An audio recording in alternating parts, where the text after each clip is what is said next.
Welcome to my little cottage by the sea, the place where I love to stitch and craft my way to a vintage inspired and sustainable lifestyle. In today's episode, I thought it was time that we had a long overdue catch up, mainly because I do really have to tidy my sewing room, which I feel very blessed to have. And it's amazing that despite the amount of space you have, you always seem to make a mess and get disorganized and find it a little bit overwhelming. So I thought that I would have a little chat with you whilst I'm pootling about tidying up the sewing room slash studio and just go over some of the highlights of last year and what's in store for 2024. First things first, my scissors, I don't know why, what's going on, but look, they're stuck. Oh, I don't know what's going on here. Maybe I need to oil them? Don't know. If you have suggestions on scissor care and what needs to be done to resolve them getting jammed, because it's not safe, let me know. And these, my other ones, are really blunt, so they need to be sharpened. Anyway, there you go. That's very little accomplished considering how much I actually have to do, but scissors are very important when you're a dressmaker.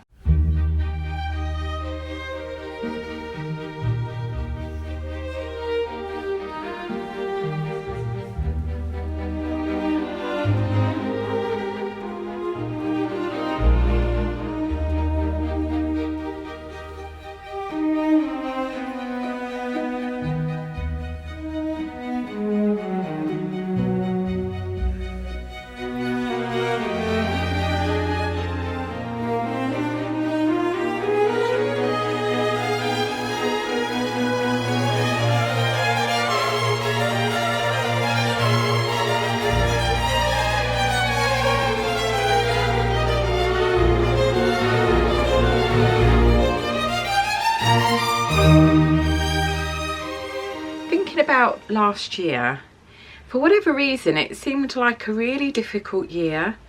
Going off piece here, but I'm just organising all my files, so I keep all my patterns in plastic wallets and then put them in lever arch folders because it's just the only way I can hold my volume of patterns. But anyway, 2023 was one of those years that felt really difficult, but I can't really think of anything that especially happened to make it feel like that. But I think sometimes you sort of have these really difficult times before you have the breakthrough where all the sort of the penny drops, all the bits click into place, and suddenly after a long time of feeling like you're standing still, which I feel I did a bit last year, suddenly things are kind of shifting and improving. But then, as the mamas and papas say, the darkest hour is before dawn. So maybe that's what 2023 was. I feel like I had a lovely time with friends and I just got my head down and I just worked my backside off. And I didn't really seem to accomplish a lot of my plans. Things like Project Lingerie, didn't get very far with that. I didn't get very far with Project Patchwork.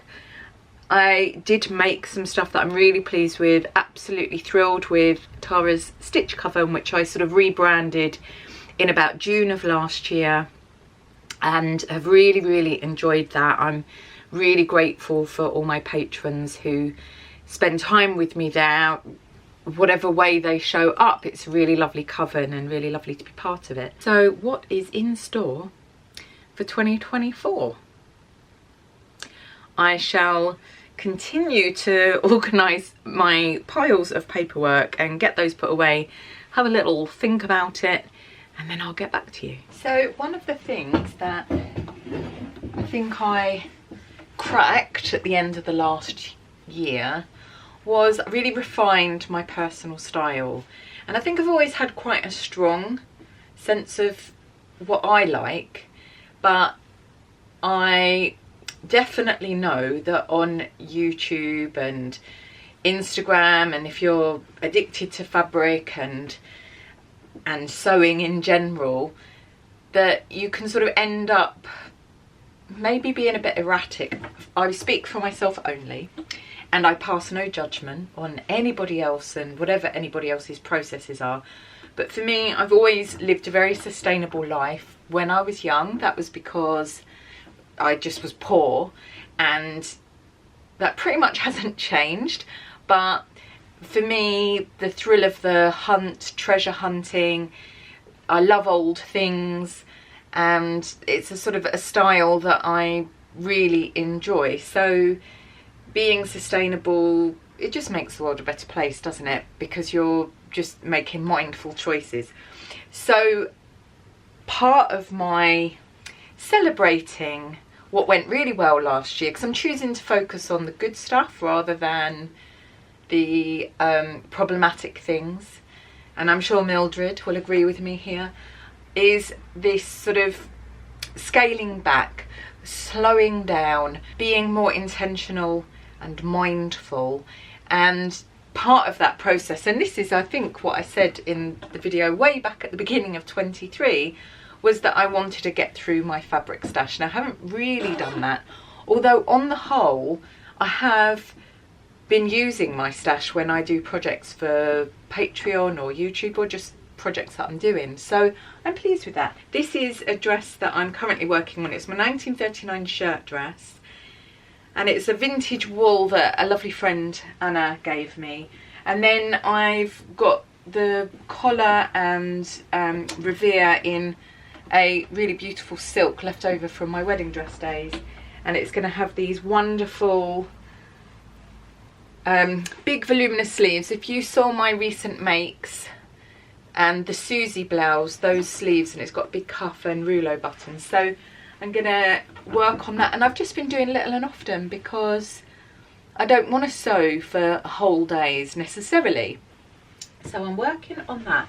And then the other thing that I'm working on, so I'm going back to my favourites, I know what is working for me.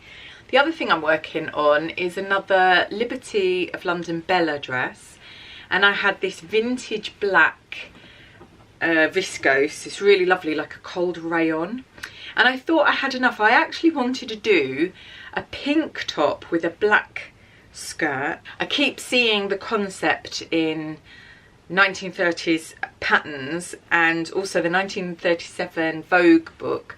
There were quite a few versions, but I didn't have enough, so I've had to do the bottom as pink and the top as black, but that's very nearly done. I've got to put a zip in it and hem it, and I'm going to put a little hook and eye, and if I can maybe create some kind of bow that would go with this. I'm thinking about, and I don't know if it's a crazy idea, I'm thinking about using up the scraps and doing a little bow and maybe embroidering some little flowers in that colour on it to go. What do you think? The bottom of the dress that I just showed you is actually, I cut the bottom off of this wrap dress on this very short Mildred that I have here. It's got these flutter sleeves. So this is now going to be a top that I can wear with skirts, or I don't know if it would work over the top of that, but I could try the concept. So I've got to hem that as well. Another part of the sustainability for this year is to use up all of these scraps. So I do want to work on project patchwork, but maybe not in the way that I was anticipating. I'm thinking about all these really precious little bits of vintage fabric and trims, things that I've got, and I'm looking at vintage ways that these were used, because the way that patchwork and quilting and so on in clothing is done now in modern shapes, not really my cup of tea. Although having said that, I'm wearing one of my favourite jackets. It's a little bit snug, but it's a Chinese quilted, it's really warm, it's totally reversible, so you can wear it with this sort of crazy quilting, and it's got these like 3/4 length sleeves, probably meant to be full length, but on me they're not.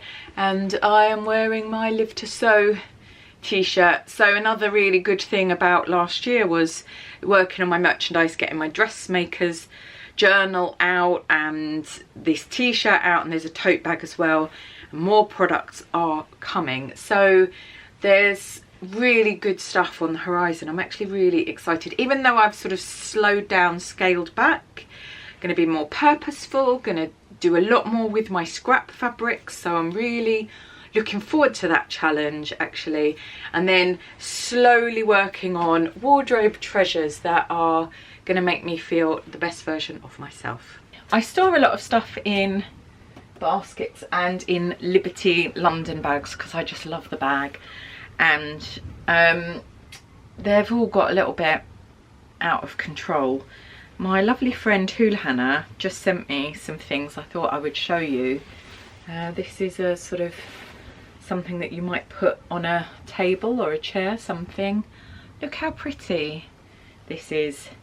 So they need a bit of a clean, a bit of an iron. There's a couple of them, a matching pair, and I'm thinking about maybe turning them into some kind of dressing gown. Very big sleeved, oversized, comfortable. Obviously these aren't big enough on their own. I need to sort of add them to something else. But those are really pretty, and that's part of the sort of sustainable thing that I'm really liking, is seeing people buying really lovely linens like this and upcycling them. I don't really like the word upcycling, I like revamp, because I like the word vamp, I think, and making lovely things. So here we've got, this is the rest of the dress that I showed you, the shirt dress. So I need to find some kind of system where I'm putting what I'm working on rather than just sort of piles, because it's got a little bit out of control. I've got some fabric here, look, some like vintage, it's like a bark cloth. And I have icons for my stitch covens, they're the top tier. And they get a gift every month, and I found this in a charity shop, so I sent a length of this, ghost horses, and so that they could use it, make something. And I am thinking about, got a wheelie chair, see, woohoo! And I found this pattern in a charity shop for like 50p or £1. Simplicity 1153, and it's all sorts of bags and cosmetic cases. I think it's more for you know, toiletry sort of things, but I want to do some project bags, and I have got that, so that's something that I want to do. I'm just sort of taking piles of stuff from one place and making piles of them in another, so it's not going terribly well. What else have I got in here? Oh, this is something Hula Hannah sent me. It's a big old, very stained nightie. It's got very pretty lace, like little cuffs. I really like feeling like the lady in the top of the house in Jane Eyre in terms of nightwear, not mentally, although I think we've all been there. It's very rust stained and needs some work, but I'm wondering if I give it a good clean and then maybe pop it in with some machine dye, like dye it a colour maybe. What do you think? I'd like to give it a go. I mean, it's not usable as it is particularly, so it's not going to hurt, is it, to sort of give it a new lease of life. So these are all my sustainability things, these kind of repurposing, repairing, all of that stuff that, you know, already makes sense. And then I've just got loads and loads of fabric samples in here, bits of fabrics left over and so on. So I do need to have a little bit of a sort through there. Why is it that tidying up seems to create a lot more mess before it actually creates tidiness?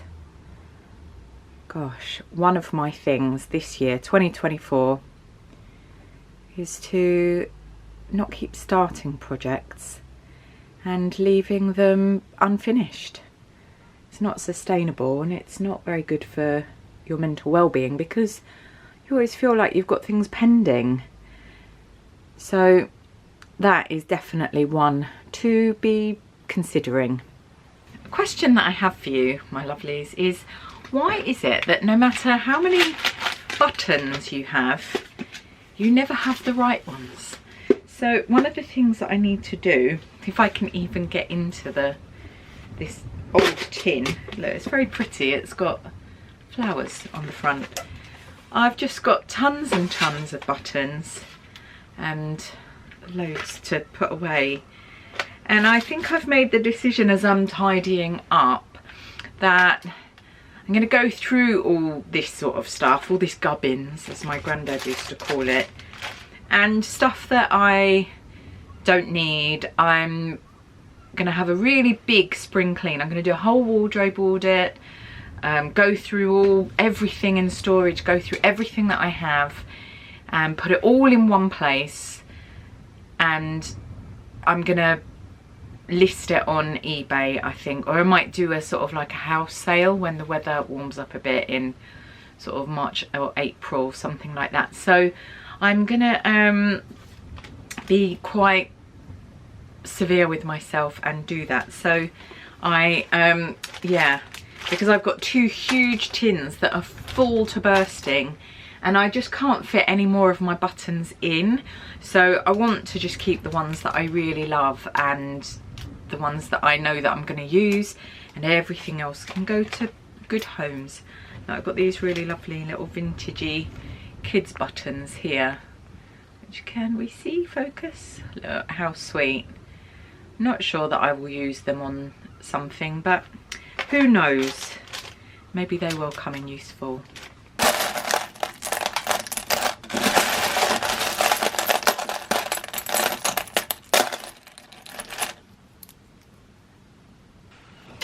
I just came across this shirt dress that I made a long time ago. It's made out of this really pretty Liberty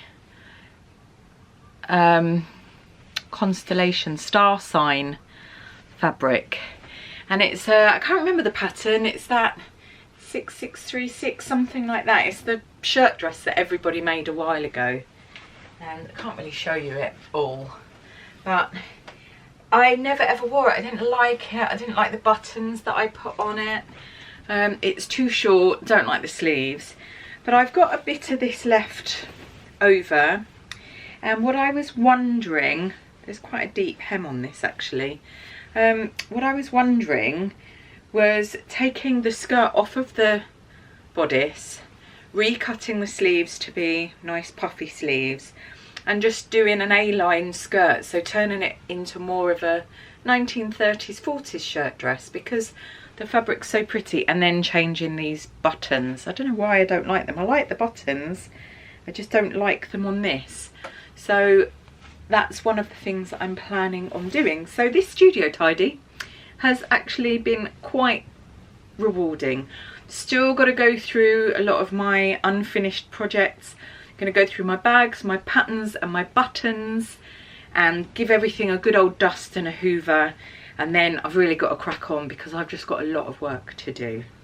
I still have rather a lot to do, and it's going to take me a lot longer than just today because there's so much fabric that I can't really give over a whole day just to tidy up and sort through fabric. So I'm going to be using my little and often approach for that.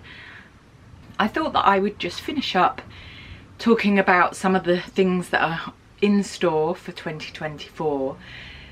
This is a big year for me because I'm going to turn the big 50, half a whole century old. So I'm thinking about some really nice celebratory things. And as I said, in terms of, I feel like I've refined my personal style.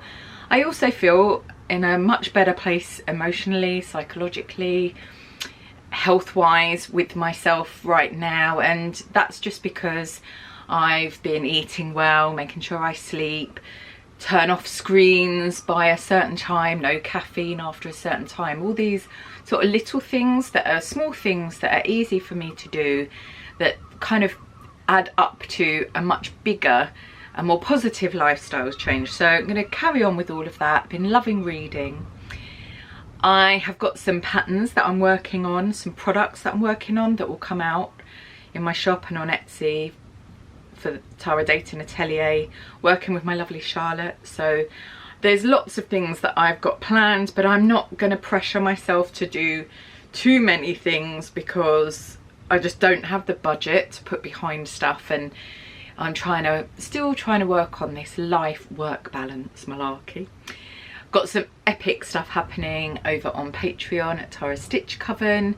Some of you are already Coven members of one type or another, paid, unpaid, whatever it is, however you support me, whether it's here, by buying my products, by being a Coven member on Patreon, whatever you do, I really am very grateful. I have asked the universe for a new familiar, for a new fur baby. So after my birthday at the midpoint of the year, I am gonna quite seriously look for a feline companion, but I just want to really get my 6-month plan really in action. Obviously, if a kitty turns up and needs me, decides to adopt me, then that's another matter, but I'm gonna look to that later in the year. I've got loads of lovely projects lined up for YouTube in the coming few months, so I really hope that you're gonna enjoy what I'm doing. I hope you've enjoyed hanging out with me today, my little cottage by the sea. Your company has been very motivating, and I've actually got quite a lot done, even though, as you can see, there's still stuff to do. But I think watching me sort through piles of stuff and huffing and puffing while I hoover is not the most interesting thing, but we are in a much better place with the studio, and I'm ready to rock and roll and get on with all the exciting projects that I have on the agenda. Thank you so much for spending time with me today, my lovelies. I hope that wherever you are in the world, you are keeping very safe and well, and I shall see you soon. Till next time, bye.